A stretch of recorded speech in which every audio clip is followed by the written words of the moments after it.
I'm trying to get revenge. You'll be all out of love in the end. Spent 10 hours on this flight, man. Told the pilot ain't no flight plans. Can't believe whatever I'm saying. And they know whenever I land. Yeah.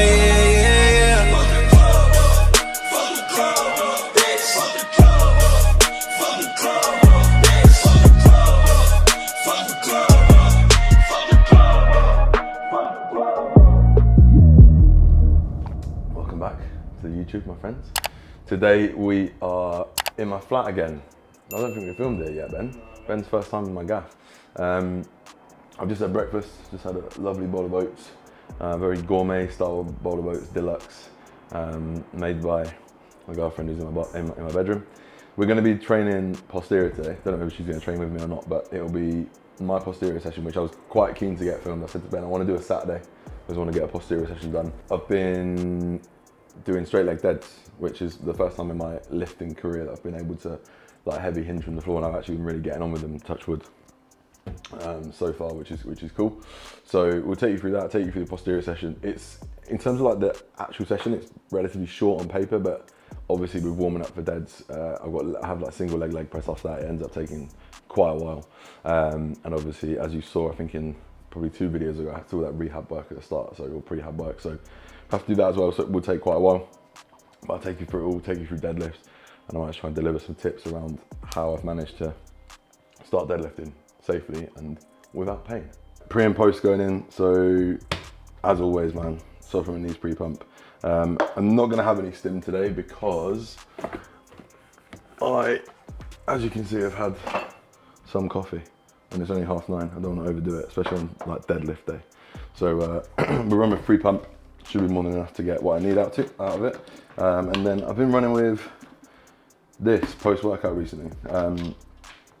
Protein, as you will maybe remember from the like update video I did, is like pretty fucking high right now. It's like 300. So I still have found myself in that like scarcity food mindset in terms of like saving calories and eating my protein rather than drinking it. But I had to switch that up pretty quick because otherwise I'm just not getting 300 grams in. So I've had 60 grams with my oats this morning, and I'm gonna have 70 of this ISO post, which has been sitting really nicely actually. Banana caramel actually slaps, would recommend. It's it doesn't go too watery, which is what I often don't like about isolates. It's a bit more milkshakey. So yeah, 60 grams pre, 70 grams post. That's not my usual setup because we're training like earlier than usual today. We'll run with the protein pre and post.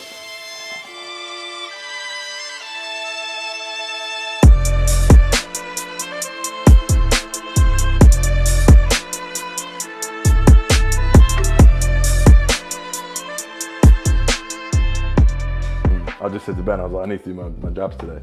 And obviously YouTube loves that. So we are running, I'm now at peak escalation. I'm coming into week 8 of the blast, if you like, although it's probably only been a blast for the last 6 weeks. I would expect to be at peak plasma levels in the next couple of weeks, probably still not quite there yet. But the last escalation was 400 test, 900 primo. And what's gonna be quite interesting, which perhaps I'll cover in a video in the next week, is I'm going home on Sunday, and I always get my bloods done, not always, but I get my bloods done when I go home. Mum's a registered nurse. Don't get someone who doesn't know what they're doing to do it. Most families have done that before and I don't rate it. That's not good. Anyway, my mum takes my bloods, which is very useful. Shout out Mumsy. So we'll see where things are at. I had a comment on I think it was a TikTok or maybe an Instagram this week about does your estrogen not crash with your DHT that high? And I'm like, well, we'll soon find out. The reason I don't want estrogen too high is like water retention, blood pressure, all things like that. I don't want it low by any means, don't get it twisted, but I don't want it through the roof. So yeah, 400 test, 900 primo. I think 400 tests should be enough to aromatize, but we'll see. The other interesting thing as well is not everyone's blood work you will see like a direct reduction in estrogen because of your DHT compound. So we'll see. This is what's quite exciting about this off season, is me being able to play with it myself and not just listening to someone and being like, oh, okay, I'll do that. Like I'm going to be working out for myself, which is pretty exciting to be fair. But yeah, 400 tests, 900 primo.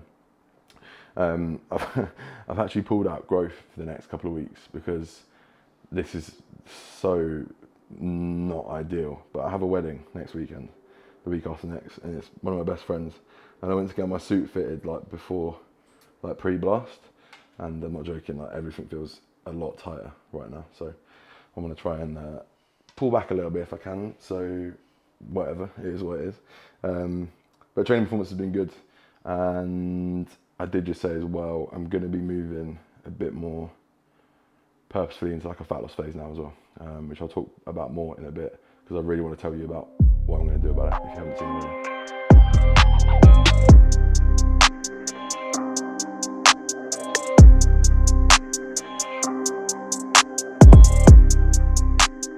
So last personal update I did, as I said, I think was when I was just sort of plotting out the blast after 7 weeks now.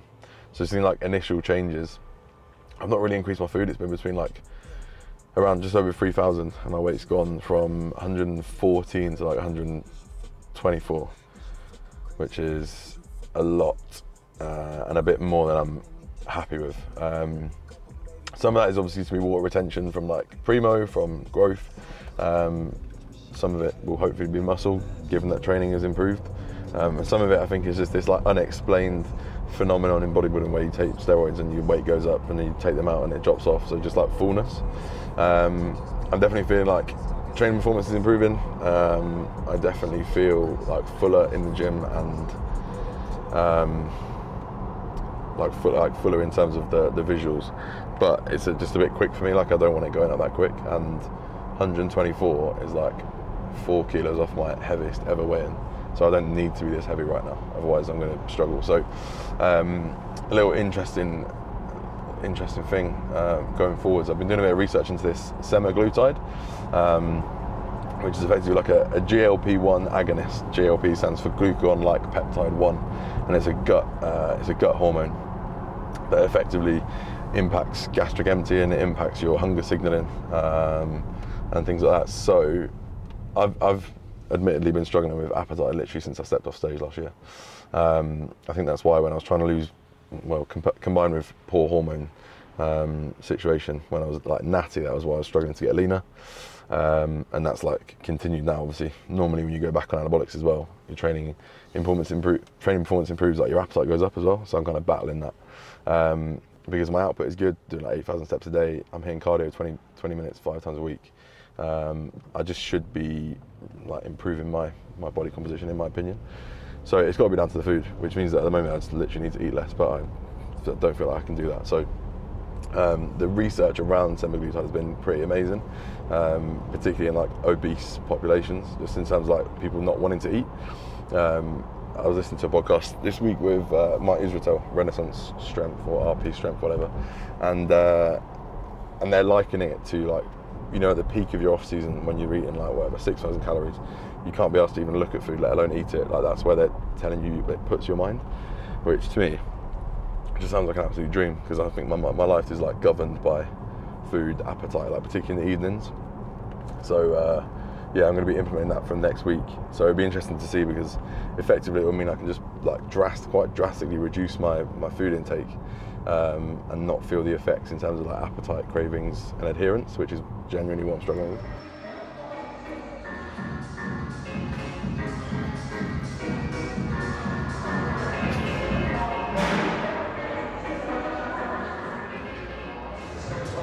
So we wrote the session down over there. So this is like posterior, but we start with triceps. So I've got 6 sets of triceps today. Crossbody tricep, as you're going to see me doing now. 3 sets of 8 to 12, and then I'll go into an overhead variation. So hitting the tricep in that short and mid range, and then the mid to lengthened range. We know as time is going on and more data is coming out, training in that lengthened range or biasing your training towards the lengthened range is a very smart thing to do. So we want to make sure if you're doing triceps, you're not just doing any, you know, all push downs. You want to do some overhead stuff as well. And then we're going to move into the lower body stuff. Prior to that, I'm going to do some abs. So hanging leg raises and a machine ab curl, just to prime the midsection, get that all ready to go for racing upstairs. And then we'll go upstairs, do my rehab work from Alex to help with my knee and my lower back. And then we'll get into the brunt of the posterior session.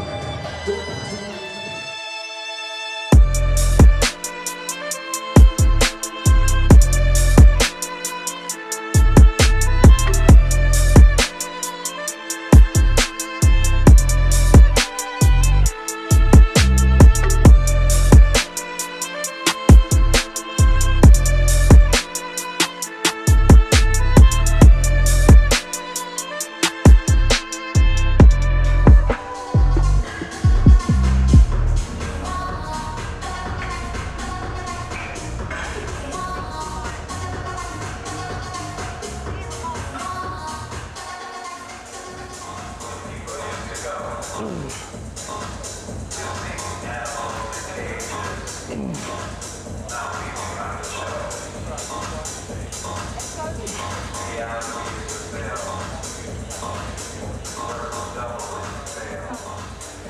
I'd say bulk of the session begins now. Three sets on adductors, 3 of 10 to 15. So the first set, light weights, 16 reps. Second set, I've finally got the stack on, but only for 8 reps with 2 assisted, so a bit under the rep range.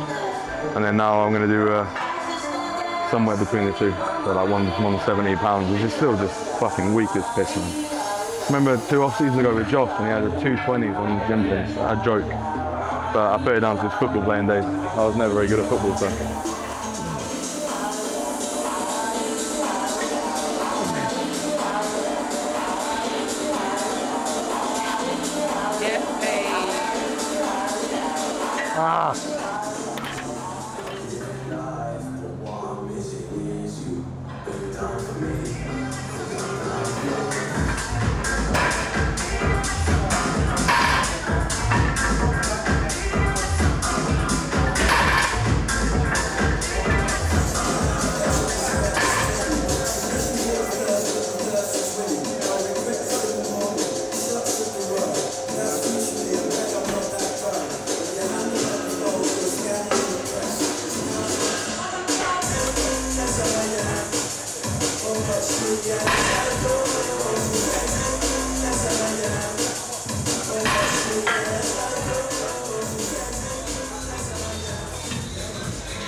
So that is like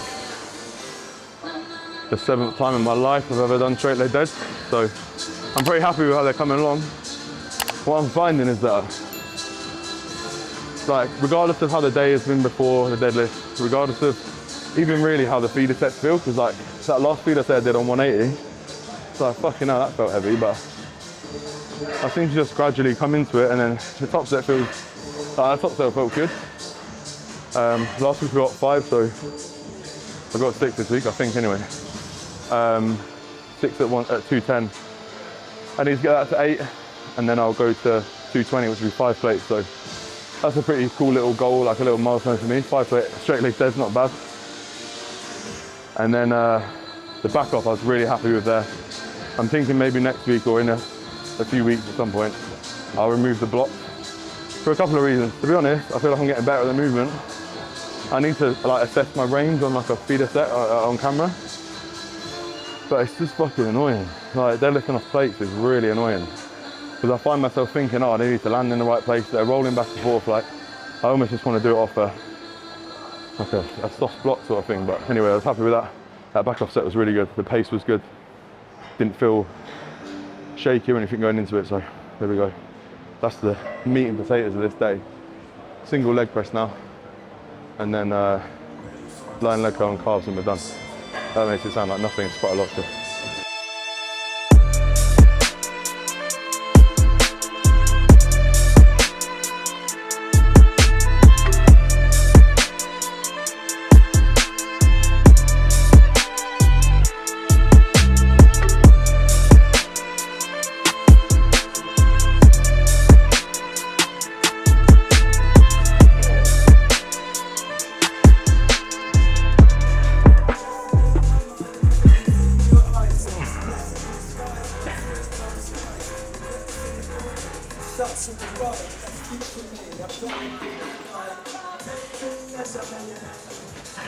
So I've got a love-hate relationship with any single leg movement, to be honest. I love them because I know they're very effective, and I hate them because they're fucking horrible and they take a bit longer, but there's quite a lot of pros to single leg movements. Firstly, if you are worried about like imbalances, then single leg is a good way to go about it. I've got a smaller left quad, so on my lower day, I do like 2.5 sets of split squats. So I'll do 3 sets on my left leg, 2 sets on my right leg, which is interesting. The other benefit is, particularly with like a leg press, you don't have to load so many fucking plates on there. There's only 3 plates aside there. Good set of 12, which is nice. Number 3, that's why I got this in the reel that we filmed earlier. You can focus all your output on that one leg, so you're almost bound to get more out of it. Rather than like, you know, the CNS frying leg press that you do for however many plates or however many reps, your body is dealing with half the load in total. And you can focus all of that energy on that one leg, which is good. I definitely feel that when I finish these sets, like my legs feel blown. That was actually a bit light. I've moved off the Cybex onto this week. I just wanted to see how it feels. Feels nice. I feel a bit more secure in my lower back.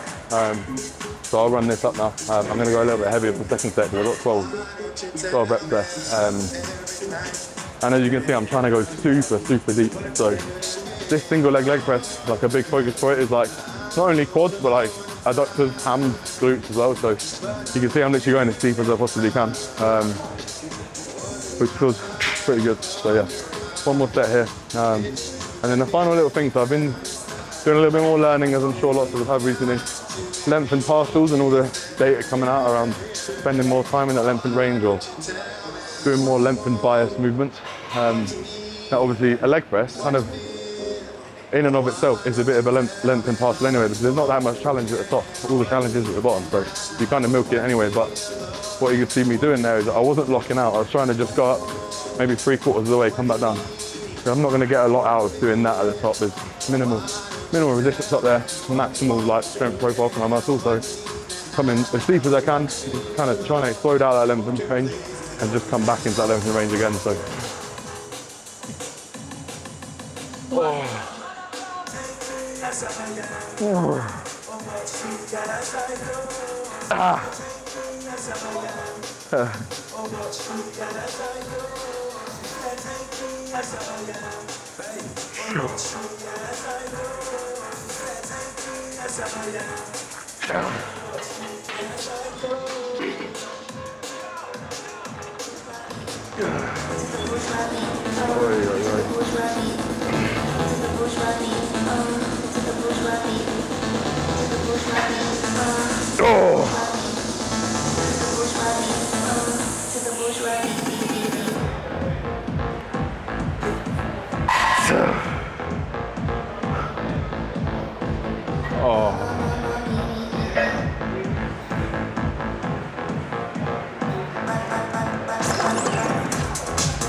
Right, just before we go into the leg curl, which I'll explain the reason why we're doing that as well at this point in the session. The length and range research and like the increasing amount of evidence in studies where muscle growth is more present when you're training in the length and range, or even like length and partials over full run, which is fucking mental. Keep doing full run, by the way. But what I was going to say was, and I feel like I have a responsibility to say this because probably myself, Tom and Josh maybe help popularise this a little bit. Like in terms of like reverse banding the hack, reverse banding the Smith on pressing, probably not a very good idea if you want maximum gains. Like you are literally taking load away from yourself in that length and range. And whilst the theory makes sense in terms of like a congruent resistance profile, I still believe that stands. With the research that's coming out in terms of like the shortened range isn't offering you that much on certain muscle groups, then it doesn't make sense to like disproportionately load it. Like, yeah, cool, when that band wears off in the mid-range and the shortened range and you've got, you know, your 6 or 7 plates on there, but if you only have 4 down at the bottom, like that strength in the length and range is going to translate to the shortened range. So it makes sense to again kind of be smart with your loading and almost smart with your like banding and stuff, because if you are reverse banding a hack squat, but you're having to deal with more overall load at the, you know, in the top range or in the mid range, you're probably eating a bit more into your recovery. And then when, you know, it comes to doing it without a band, you're a bit fucked. So my advice now, unless you've got like an injury that stops you getting into that end range, would be to remove the reverse band on hack squat, on Smith press, and just get strong in that lengthening range.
There you go, that's my posterior session wrapped up. I've been trying to get that one filmed for you for a while, so hopefully you enjoyed it. Hopefully a little bit of value in there.